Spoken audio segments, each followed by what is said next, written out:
Hey, I'm meteorologist Doug Myers with the latest look at your forecast. Yesterday, we had highs in the upper 70s to mid 80s. Today, with plenty of sun for the majority of the area for much of the day, highs in the mid 80s, but we do introduce a chance of storms for this afternoon. So, as I mentioned, most of today will be dry, but keeping an eye on that chance that some storms could develop mainly after 3 o'clock, and some of the storms could make its way up towards the turnpike. Otherwise, the better chance would be down near I-35. And you can see not a whole lot of activity going on with that computer model. This model, again, keeps most of the storm activity down near I-35 and then fizzling out once the sun goes down from the heat of the day. So these are more of the storm variety that pop up due to daytime heating.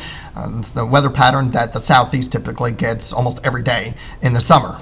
So that's kind of what we're going to be seeing for today and tomorrow, although tomorrow will hold a better chance for showers and thunderstorms in the afternoon compared to today for all of northeast Kansas. Now, still not a guarantee that everyone's going to get rain, but as you can see that, once again, storms should start to fizzle out once the sun goes down, leaving most of tomorrow night dry. So here's what we're looking at. And again, I can't stress this enough. Anytime I show you a computer model with possible rainfall totals, don't necessarily look at what your city is going to get unless I tell you to. Look at more of the pattern. What's the pattern? Well, some areas will get very little, if anything at all.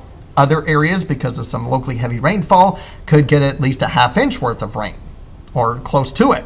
And so that's the weather pattern we're going to be stuck in for today and tomorrow. I think we're mostly dry Friday through the holiday weekend, but there still remains a very low opportunity for rain over the holiday weekend, most of which will stay out in the western portions of the state. But if we're going to get any rain over the weekend, we're talking about mainly north central Kansas or our northwestern communities having the highest potential for rain for the holiday weekend. And again, it's not going to be very heavy at all.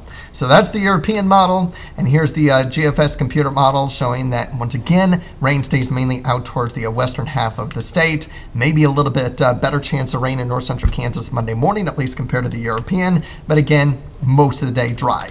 So that's going to be something that we're going to continue to fine-tune on a day-by-day basis as we get into the weekend and keep you updated. The good news is severe weather is unlikely with any storms, not only today or tomorrow, but even if any storms do exist over the weekend, not expecting severe weather, but lightning and locally heavy rainfall are going to be a concern. So stay weather aware and stay safe over the next several days.